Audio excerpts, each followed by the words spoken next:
ఇంకొక విషయం బలవంత్ గారు, మీరు ఎన్నికల్లో పోటీ చేశారని విన్నాను. అంటే ఎమ్మెల్యేగా కూడా నామినేషన్ వేశారని విన్నాను. అది నిజమేనా? అవునండి, నిజానికి అవన్నీ వాస్తవాలే. 2018లో హెచ్జిటి మిస్ అయిన తర్వాత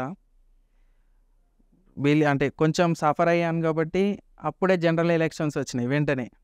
సో నాకు గవర్నమెంట్ మీద కొంచెం నమ్మకం కోల్పోయినాను అనమాట. సో ఈ పోస్టులు రావట్లేదు, ఏదో జరుగుతుంది, మనం కూడా నిరుద్యోగుల తరఫున వాయిస్ వినిపించాలని చెప్పేసి వచ్చిన అవకాశం, జనరల్ ఎలక్షన్ వచ్చింది కదా, అది కూడా పోస్టే, అది కూడా ఒక జాబే, దాంట్లో కూడా మనం పార్టిసిపేట్ చేయాలి.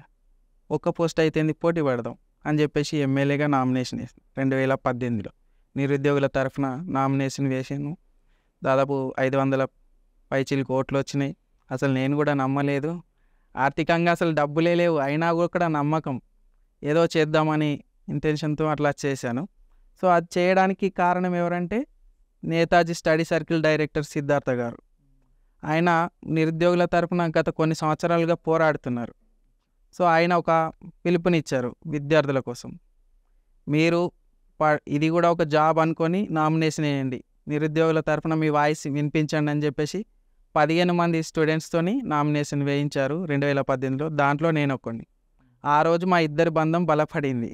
ఆ రోజు నుంచి ఈ రోజు వరకు కూడా సొంత బ్రదర్, బ్లడ్ రిలేషన్ లేదు కానీ నా సొంత బ్రదరే ఇప్పుడు ఆయన హెల్ప్ లేకుండా, ఆయన సహకారం లేకుండా నేను అచీవ్ కాకపోతుంటే ఈరోజు.